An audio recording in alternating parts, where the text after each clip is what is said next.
Good morning बच्चों। आपने कई बार ऐसे क्वेश्चन देखा होगा कि डिमांड बढ़ने से फर्म जो परफेक्ट कंपटीशन में ऑपरेट कर रही है उसके प्राइस, उसकी प्रॉफिटेबिलिटी, फर्म के वेलफेयर, सोसाइटी के वेलफेयर एंड कंज्यूमर के वेलफेयर पे short run and long run में क्या फर्क पड़ता है। इस तरह के आपने क्वेश्चंस कई बार आपके अपने यूजीसी नेट एग्जाम्स में देखा। मैं अपने throughout the teaching career ये देखा है कि यदि इसका आपका सिस्टमेटिक ढंग से नॉलेज नहीं है तो बच्चे इस तरह के क्वेश्चंस का आंसर गलत करके आ जाते हैं। आज के इस वीडियो में मैं आप लोगों को इसी तरह के कुछ क्वेश्चंस मैं आपको बताने वाला हूं कि यदि डिमांड बढ़ेगा तो short run and long run में क्या इंपैक्ट होगा, यदि डिमांड घटेगा तो short run and long run में इसका क्या इंपैक्ट होगा, गवर्नमेंट इस डिस्टॉर्शन को कम करने के लिए क्या कर सकती है। ये सारी चीजें आज के इस वीडियो में हम डिस्कस करेंगे। तो स्टार्ट कर लेते हैं। आपको अच्छी तरीके से पता है कि परफेक्ट कंपटीशन में इस तरह का एक कंसेप्ट वो आपने देखा होगा कई बार कि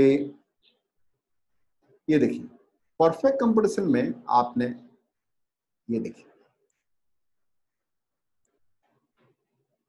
आप ये अच्छी तरीके से जानते हैं कि ये जो है आपका इंडस्ट्री का डिमांड और इंडस्ट्री का सप्लाई, और यही आपका इंडस्ट्री डिमांड और इंडस्ट्री सप्लाई ही प्राइस डिसाइड करता है, और प्राइस ही आपका एआर और एमआर होता है। ये आप अच्छी तरीके से जानते हैं, इसमें कहीं किसी तरह का कोई प्रॉब्लम नहीं है, आप अच्छी तरीके से जानते हैं इसको। और इसको आप NQ नॉट कहते हैं, और यहां पे जो आप देखते हैं ये देखिए, ये आपका एवरेज कॉस्ट होता है और ये आपका मार्जिनल कॉस्ट होता है। ये तो आप अच्छी तरीके से जानते हैं, इसमें कहीं किसी तरह का कोई प्रॉब्लम नहीं है। This is called Q not, यानी ये एक फ्रेमवर्क, ये आपके पास setup, this is the industry and this is the firm. अब जैसे कि मैंने शुरू में ही बताया था कि इसके डिमांड चेंज होने से, यानी बढ़ने या घटने से क्या फर्क पड़ता है शॉर्ट रन में और लॉन्ग रन में, तो आप अच्छी तरीके से जानते हैं। इसको हम थोड़ा सा चेंज कर लेते हैं डिमांड को। ये देखिए, हमने इसके लिए दूसरा कलर लिया और मानते हैं कि ये डिमांड यहां बढ़ गया। अब देखिए ध्यान से, मैं यहां पे कुछ और बताने वाला हूं। डिमांड कब बढ़ता है? डिमांड कब बढ़ता है? जब गवर्नमेंट हो सकता है सब्सिडी दे दे, या फिर कंज्यूमर की इनकम बढ़ जाए, टेस्ट एंड प्रेफरेंसेस में चेंज आ जाए, तब ये सारी चीजें होती है। अब देख रहे थे, डिमांड बढ़ा तो आपकी जो प्राइस है वो यहां बढ़ जाएगा, और AR/MR भी ऊपर की तरफ शिफ्ट हो गया, यानी अब ये प्राइस आपका P1 हो गया। अब मैं इसको स्टेप बाय स्टेप इन सबको लिखते चलता हूं, देखिएगा। ये देखिए, डिमांड बढ़ा आपका D0 से D1 हुआ, तो अब इसको थोड़ा मैं वही व्हाइट वाला कलर ले लेता हूं तो बेटर रहेगा। ठीक है, D0 से D1 हुआ, leading to price from P0 से P1। ये देखिए, P0 से P1 प्राइस आ गया। अब थोड़ा सा ध्यान देना है, अब जो फर्म की जो MRMC है, अब वो यहां मिल रहे हैं आपके सामने, यानी जो फर्म की जो MRMC है वो हायर लेवल ऑफ आउटपुट पे मिल रहा है। ये देखिए, Q1 पे मिल रहा है, तो शॉर्ट रन में फर्म की आउटपुट बढ़ गई। तो ये देखिए, ये शॉर्ट रन का कंसेप्ट है, यहां से हम शॉर्ट रन शुरू हो रहा है, राइट। शॉर्ट रन में प्राइस यहां से यहां बढ़ गई, फर्म्स आउटपुट इंक्रीज हो गया। देखिए firms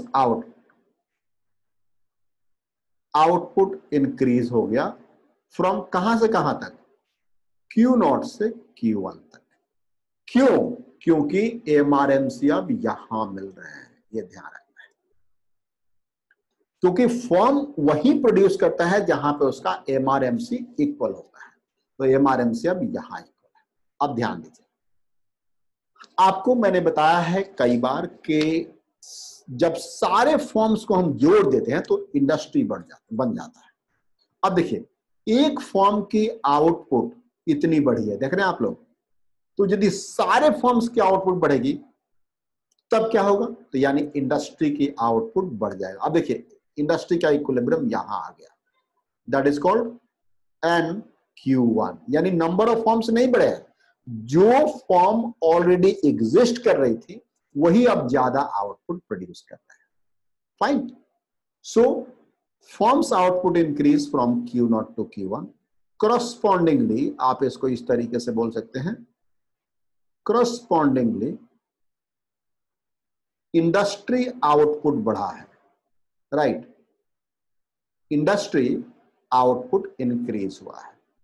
industry output increase from NQ0 to NQ1, ये आपने देखा।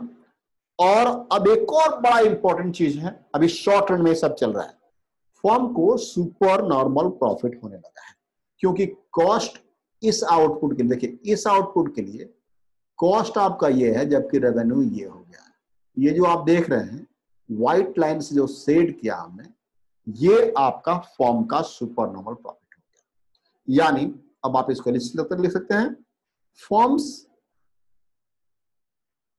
Start earning super normal profit, start earning super normal profit, यानी अब सुपर नॉर्मल प्रॉफिट वो कमाने लगा है। कितना, ये देख सकते हैं आप, ये शेडेड लाइन, यानी ये वाला जो पोर्शन आप जो देख रहे हैं ये उसका क्या हो गया, सुपर नॉर्मल प्रॉफिट। ये था आपका शॉर्ट रन टाइम। तो जैसा कि मैंने बताया आपको कि शॉर्ट रन में, आप देखिए शॉर्ट रन में क्या क्या इंपैक्ट हुआ है। क्वेश्चन पूछता है आपके यूजीसी नेट में, ये देखिए P0 से P1 पहुंच गया, प्राइस यहां से यहां पहुंच गया डिमांड के बढ़ने की वजह से, फिर आपके पास फर्म की क्वांटिटी यहां से यहां पहुंच गई, ये देख रहे हैं आप, यहां से यहां, फिर इंडस्ट्री की आउटपुट बढ़ी एंड फर्म को सुपर नॉर्मल प्रॉफिट होने लगा। ये सब क्या है, ये शॉर्ट रन। अब इसको लॉन्ग रन के हम थोड़ा सा कंसेप्ट इसका देख लेते हैं, लॉन्ग रन में इसका क्या इंपैक्ट होता है। अब आप इसको थोड़े सा ध्यान से देखिएगा, मैं आपको बताने की कोशिश कर रहा हूं। हाँ, एक और बात मैं आपको यहां पे बता देना चाहता हूं कि यदि आप यूजीसी नेट का सिस्टमेटिक ढंग से तैयारी करना चाहते हैं, यहां तो बड़ी टाइम लिमिट है, यहां मैं आपको वो सिस्टमेटिक ढंग से पढ़ाई नहीं दे पा रहा हूं, बट हाँ जितना हो सकता है इंफॉर्मेशन उस कम टाइम में मैं आपको देने की कोशिश कर रहा हूं। तो यदि आपको सिस्टमेटिक ढंग से तैयारी करनी है तो आपको इको पाठशाला आइए या फिर अनअकैडमी आइए, इन दोनों जगहों पे मैं बहुत ही सिस्टमेटिक ढंग से पढ़ाई करा रहा हूं। और अब हमारा टारगेट दिसंबर 2020 हो गया है।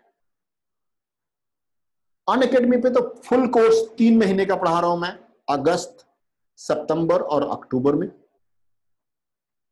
नवंबर में हम उसका रिवीजन करेंगे, दिसंबर में आप आएंगे।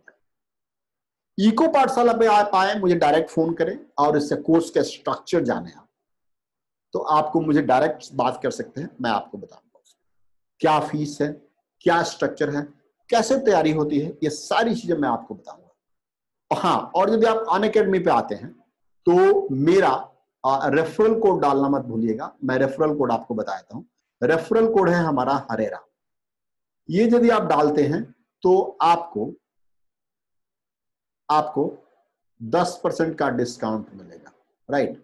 यदि आप ये डालते हैं तो आपको 10% का डिस्काउंट मिलेगा, ये आप जरूर डालिएगा। ठीक है, अब आगे देखते हैं। अब लॉन्ग रन में हम यदि बात करें तो लॉन्ग रन में क्या इंपैक्ट हो रहा है वो आप देखते हैं। अब देखिए, अब फर्म को सुपर नॉर्मल प्रॉफिट हो रहा है और आप ये भी जानते हैं कि इसमें किसी तरह का एंट्री कॉस्ट नहीं है। तो यानी लोग देखेंगे यार इस बिजनेस में तो बहुत ज्यादा फायदा हो रहा है, फिर क्या होगा, जिसके पास पैसा है, जो उतना सक्षम होगा, वो वही बिजनेस करना शुरू कर देगा, यानी नंबर ऑफ फर्म्स बढ़ेंगे यहां पे। सो यहां पे मैं आपको लिखना चाहता हूं due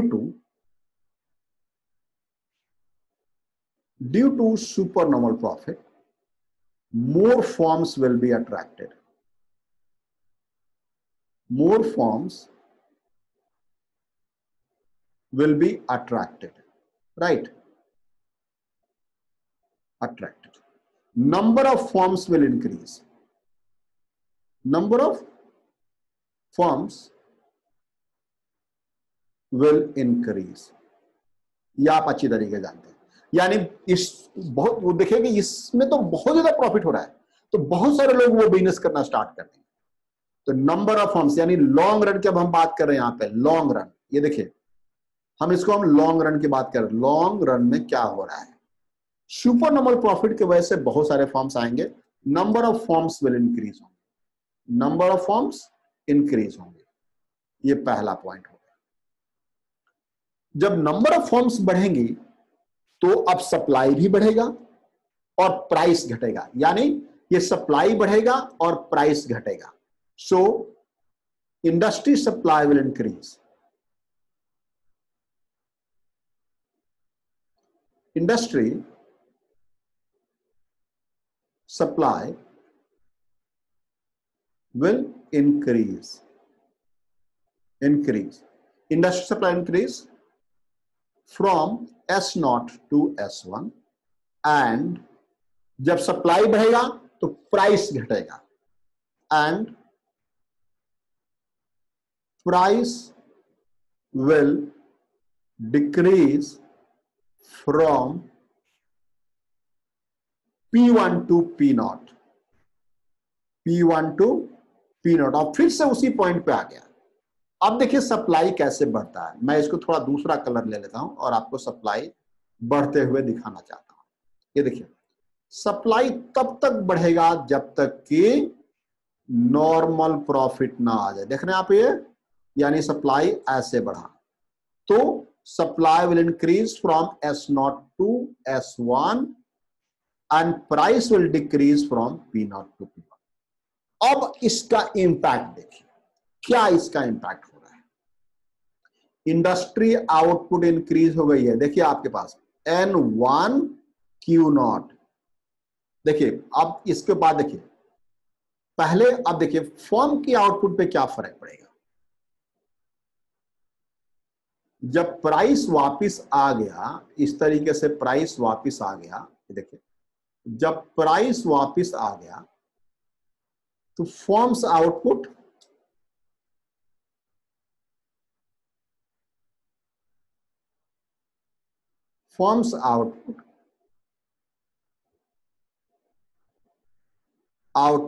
will decrease to Q0, या फिर आप कह सकते हैं Q1 से Q0 वापिस आ गया फर्म का आउटपुट, यहां ये वापिस आ गया। अब क्या होगा, जब फर्म की आउटपुट घटी है बट नंबर ऑफ फर्म्स बढ़ा है, देयरफॉर एंड इंडस्ट्री आउटपुट बढ़ेगा, right. Industry output will increase, industry output will increase to N1 Q0। अब N1 क्यों हो गया, N is the number of firms है, यहां पे N1 इसलिए हो गया, ये N is the number of firms है। तो और लेकिन आउटपुट वही क्या हुआ, ईच फर्म की आउटपुट फिर से Q0 पे आ गई। एंड अब क्या हुआ, each form start earning normal. अब सबको फिर से उसी पॉइंट पे आ गया, and each form start earning what, each form start earning normal profit,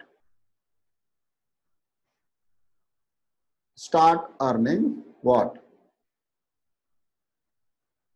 normal profit। ठीक है, इस तरह के चीजें आपको short run and long run में बड़े सारे क्वेश्चंस आपसे पूछे जाते हैं। और मैं आपको फिर से एक बार रिमाइंड करा देना चाहता हूं कि यदि आपको सिस्टमेटिक ढंग से तैयारी करनी है, आपको दिसंबर वाला यूजीसी नेट इकोनॉमिक्स निकालना है, क्वालिफाई करना है, तो अब आप देर मत कीजिए। बता रहे हैं आपको, अब आपके पास बिल्कुल टाइम नहीं है। या तो मुझे डायरेक्ट फोन कर सकते हैं या फिर अनअकैडमी ज्वाइन कीजिए, दोनों जगह मैं ही पढ़ा रहा हूं। हाँ, यदि अनअकैडमी जाते हैं तो आप मेरा रेफरल कोड डालना मत भूलिए, और मेरे पास आते हैं डायरेक्ट इको पाठशाला पे आते हैं तो मुझे डायरेक्ट फोन कीजिए, मैं आपको बताऊंगा। तो आज के इस वीडियो में इतना ही, बाकी के वीडियो के लिए आप वेट कीजिए। ऐसे ही मैं छोटे छोटे वीडियो, बिकॉज की टाइम कंस्ट्रेंट है, इसलिए मैं इसमें छोटे छोटे वीडियो आपके लिए डालता रहा। Thank you.